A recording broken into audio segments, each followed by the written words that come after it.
everybody, this is Lorelei with Cornerstone Dog Training, and Abbie and I are overtaking the podcast for Jason today.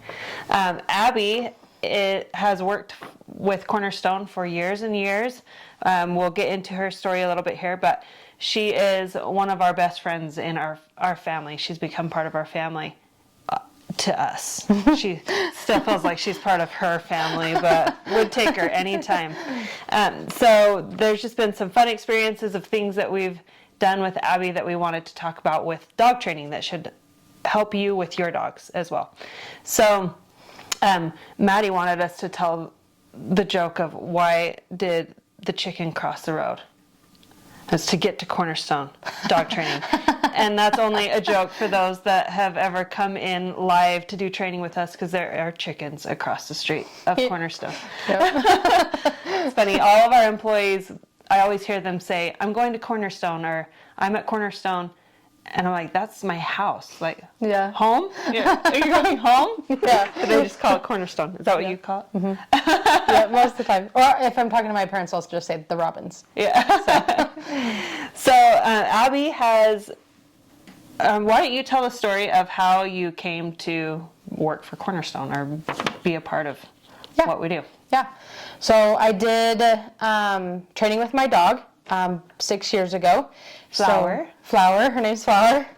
She's a little mini golden doodle, and it was kind of happenstance that I came to know Cornerstone Dog Training because my sister originally had Flower, and she decided not to do training with her dog, or at least not put the effort in to do training. She started training with Cornerstone, but she decided not to put any effort to get her well trained. She did session 1. I think. Yeah, she did one session and then was like, I can't do this.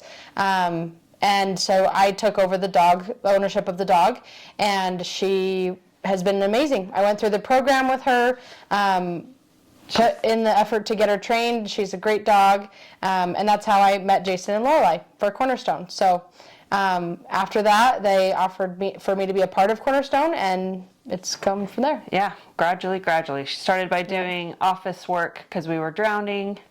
And we were like, hey, Abbie, don't you think? Because we should be good at it. Yeah. And then she just learned more and more and more, and just became really an important part of how we built Cornerstone. We actually said, hey, Abbie, why don't you start by teaching puppies? Remember? Yeah. Puppy sessions. Yeah. And she was like, I don't know. Like, you would be great. Yeah. And so I shadowed Jason for a while, and then finally took on my own clients, and that was really big. We just started with puppy, and then started to where she could do advanced puppy through advanced, and everything in between, right? All the office stuff, all the back end things that have to happen to make that training happen. Yep. So she did great. And so now, what are you up to? So I just graduated from the University of Utah with a degree in linguistics, and so I'm trying to kind of shift gears from dogs and dog training, which I've done. I've worked with dogs since I graduated from high school. So not even at Cornerstone, she was working at a doggy daycare before here. So. Yep. And so I'm kind of transitioning from dog stuff to more linguistics-based stuff, working with languages or words. Just recently got back from Italy, right? Yep. As part of my degree, I went to Italy for a month and a half to learn Italian and study Italian literature. She sent us. Did you see them yet? Yeah. Oh no, I didn't see them. She sent us. Shoot, what are they called? Postcards. Postcards. I was like, podcasts. No, that's not it. Postcards, and they started coming to us after she got home from Italy. Yeah. Well, I sent them throughout my time in there, but because of how far away it is, they took a while to get here. So that was fun. Okay. The thing that we wanted to talk about, which was one of Abbie's favorite activities, like different things that we did as working as trainers of Cornerstone, was we trained chicks. So this all stemmed from Jason he was a psychology major, and he did a class. We were married at the time, and he signed up for this class called Behaviors of Learning, or something like that, thinking that he'd just be learning about how people learn. But it ended up being a class where you trained rats and chickens to do things, to help you understand how learning happens. And it ended up being one of his favorite classes. I remember going in with him. We had a little Christian at the time as a baby, going in with him and watching his rat Rizzo walk this tightrope that he had taught the rat to do. And then it would flip under and grab it with its tail and cross over this tightrope. Anyway, so he loved the class. Part of the class was training chickens. And as we started training dogs, he was like, oh, this relates so much to training the chickens. So he had our trainers do it years ago. In the spring, one spring, we got the chicks and did the whole thing, and Abbie was a part of that. And then Abbie was like, let's do it with our new trainers. That'll be fun. And so she kind of took on the project this time of taking care of the chicks and setting up the training boxes and all of that. But we want to tell you about that experience of training the chicks and how it relates to dog training. So just give an overview of what we did with the chicks. Yeah, so we had the chicks for about 3 weeks, and what we wanted to do was teach them to peck a red dot. That was the end goal that we wanted. And so you have this box, and you put the chick in the box. There's a little drawer that comes out that has food in it, and that acts as your reward, the reward for the chicken. So she fashioned this whole thing, right? Yeah. Like created the box and the little slidey with the food. Yeah. So you put the chicken in the box, and you have to take baby steps to get there, because they're not just going to walk over to the red dot and peck it right off the bat. So you first teach them to go to one side of the box, and then make that side smaller and closer to the red dot until they eventually look at the red dot, and then they decide to peck the red dot or peck the wall near the red dot. Yeah. And so it definitely takes time to get them to that end goal of pecking the red dot. But the reason that it's kind of like the hot cold game. Like you have to say, hey, I want you on that side of the box, not on that side of the box. So you kind of have to use positive reinforcement to get them to know exactly where you want them. So it does take a lot of time and patience, because you can't correct a chicken for not doing what you want it to do, and you can't lead it with a leash or anything like that. So because they're just little tiny things, and so it does take a lot of time. But we trained them to get to the side of the box that we wanted them on, and then the fourth of the box that we wanted them on, and then look, peck the red dot. And eventually the first time we did it, we just got them to peck the red dot. But this last time, we got them to do other things like jump on your hand. Some trainers were getting them to jump on their hand. We were changing the color of the dot so that there was a red dot in there, but a black dot, and they had to go peck the black dot instead of the red dot. And so it was just cool to kind of have more time to experiment with those kinds of things. Yeah. So and to do any of those things, you do the same process, where if they get close to doing what you want them to do, then you reward that. Right in the moment. And then if they get a little closer, you reward that until they get good at that, and then you say, okay, now I need them to go a little bit closer before I'm going to reward them. Yeah, you get more specific as you go along. Yep. Okay, so now we've talked about how we trained those chicks, a little bit of marking the behavior and getting it closer and closer.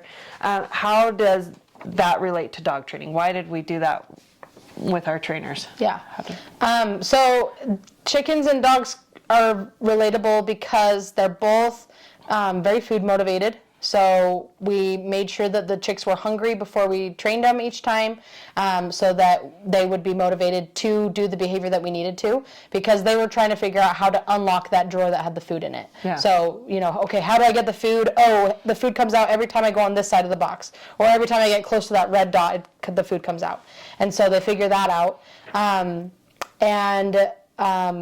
As well as time, patience, and effort are required for dog training as well, right? You have to take baby steps to get your dog to the point that you want them to get to.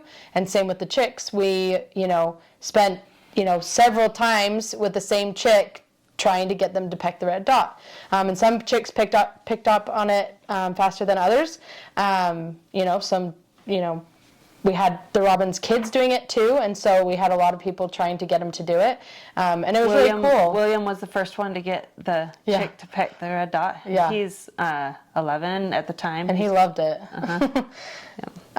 And you could tell because we kind of kept track of which trainer was using which chick and which kid was using which chick, and so you could tell when you put your chick in there, like your chick remembered what you taught them the time before, which was super cool. It may take them a bit to get back into it, but then they got it faster. Yeah.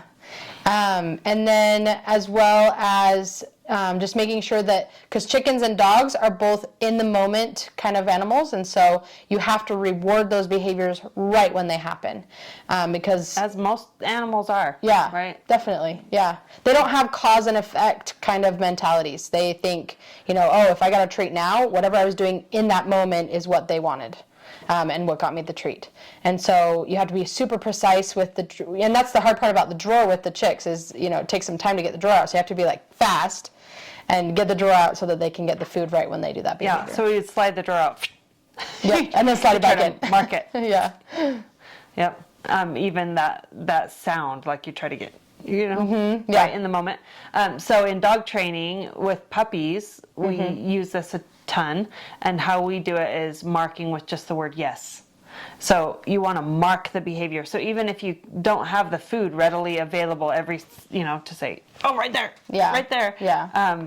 Instead, with dog training to make it easier, we can use verbal cues and say, yes, that was the behavior that we wanted. Yeah. So marking it. Yeah. So what happened when the chicks got full? Then they're not motivated anymore. So once they get full, they're like, okay, I've had all my food. I don't need the food that's in the drawer. So they're not trying to figure out how to get the food anymore. So then we just put them away and wait till they're hungry again and then try again. Otherwise, it's just an exercise in frustration. Yeah. In fact, they don't care. It's not frustrating to them. No, yeah. They're not going to be trying to work for that food. Nope, they'll just be walking around. So what do people do that have dogs that aren't motivated by food? So some dogs are more motivated by touch or verbal praise and things like that. So sometimes that can be more beneficial for your dog. You kind of just have to get to know what your dog likes best. As well as, you can offer food, and even if your dog doesn't take it, at least you're offering it. So it's good to make sure that you have that, but that yes marker will help them learn that is what is that's the behavior that you're wanting them to do. Right. So even if your dog doesn't seem food motivated, you can continue to offer it. And we like to start to back away from needing to use the food, which is an awesome thing about dogs. We can't do that with chickens. Where they'll just do the thing without having the motivation for food. Yeah. But dogs have this where they want that relationship with you, where they're motivated by touch or toys or all these other things, higher level things, and where you continue to ask for that obedience and that this is just how we want life to be, and they each have personalities, but they'll mold more into that where this is just how it is. Yeah. This is what we do. We're calm in the house or whatever, right? We're focused on a walk. This is just what we do. So food motivation is the first step, but then you slowly move to the point where they can just be obedient by themselves. Right. And then if you're going to learn a new thing, like we've worked on all this obedience stuff and they're great, but now we're going to work on some agility training or something. Yeah. You might go back to working with food again. Yeah. And often dogs perform better when they're hungry too for that food. Meal times are great times to do training. Yep. They're just more willing to work. Like, yeah, I'm in. Let's do this. Yeah. Okay, so what was your biggest takeaway from working with the chicks to then going and training with dogs? So I think it was a good confidence builder just to see the results in the chicks. And so with dog training, I would just say, jump into it, and you'll see results if you're following a program, right? And you have an end goal in mind. Make sure that you know what your red dot is. Lorelei touched on that, but make sure you know what your red dot is, what your end goal is, so that you can have something to work towards. And if you have something to work towards, then you'll see little wins along the way that will keep your confidence up, and then you'll be able to get to that point with your dog. But also the patience, and it was a good reminder of what it is, what it's like to go through training with an actual animal. Because I trained my dog 6 years ago, and I've been training other people's dogs and helping them with theirs. But it was nice to have that fresh, raw experience again, and to just remember what it's like to go through it with something and see the successes and be like, yes, my chick pecked the red dot. Yeah.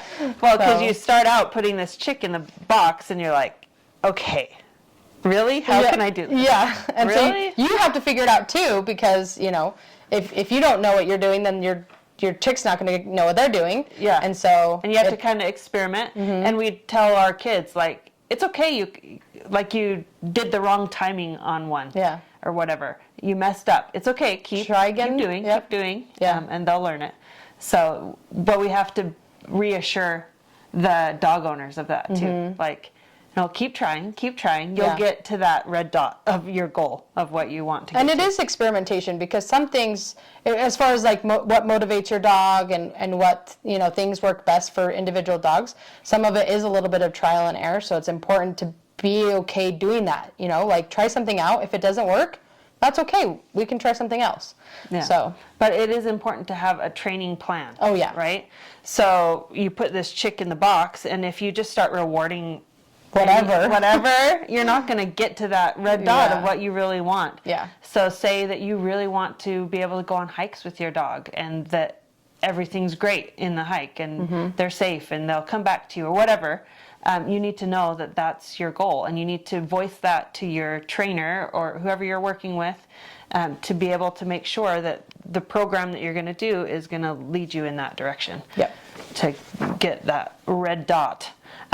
Often when we work with a client and they get really excited about something, I forgot that that's cool, because it's just normal. So for example, we'll teach a dog to start to lay on place, to get on place and get comfortable, and we get a dog on place and they're just hanging out on a placemat, and people are like, what?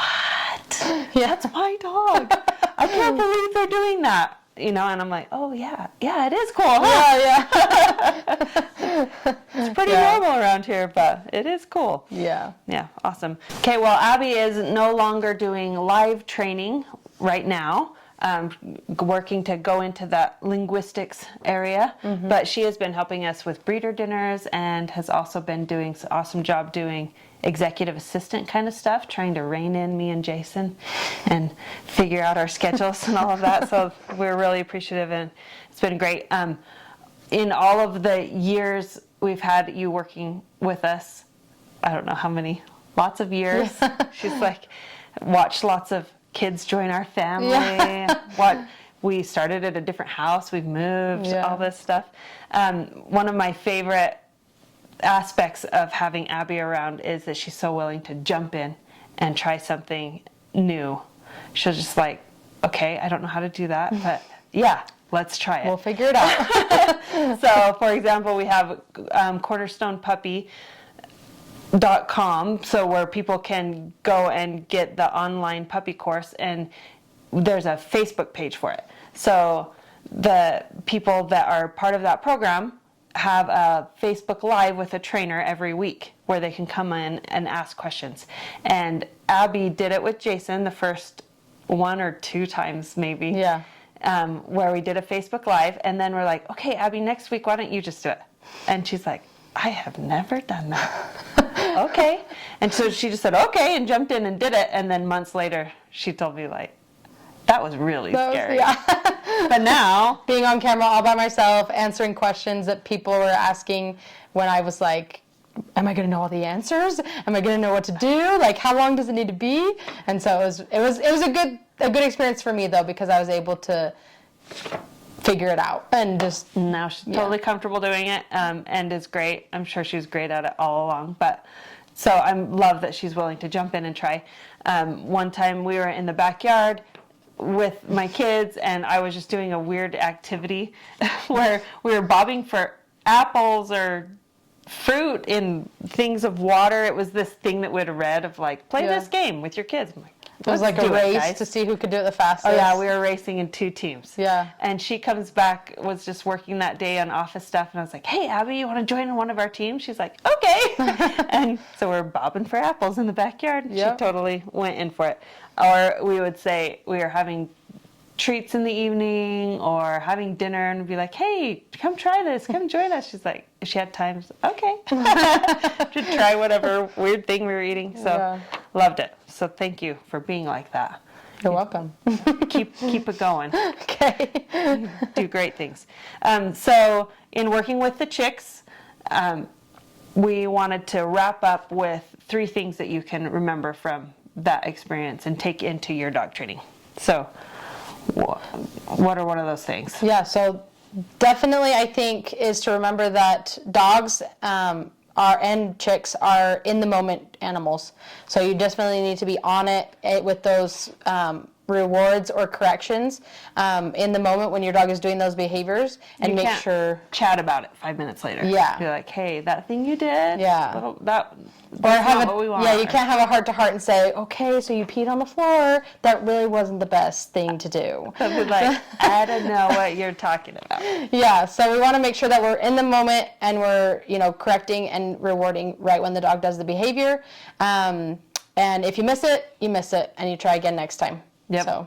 And then to pay attention to what motivates your dog. So motivation with the chicks, they had to be hungry to be able to do this work. So similar with your dogs, as well as what other things motivate them, and you can use that. You don't want the motivation to distract from what they're doing. So if you want to motivate them with saying, good job, you don't want to be like, oh, good job, good job, and then they get all riled up, and then they're gone. Yeah. You want them to be able to stay focused, but to feel like, oh, yep, that was it. That was the good thing for me to do. So pay attention to what motivates your dog, and keep them focused on what they're working on. Mm-hmm. And then the last one is patience. So just to make sure that you're being patient with you and your dog and your progress, and to know that it takes step by step by step to get there.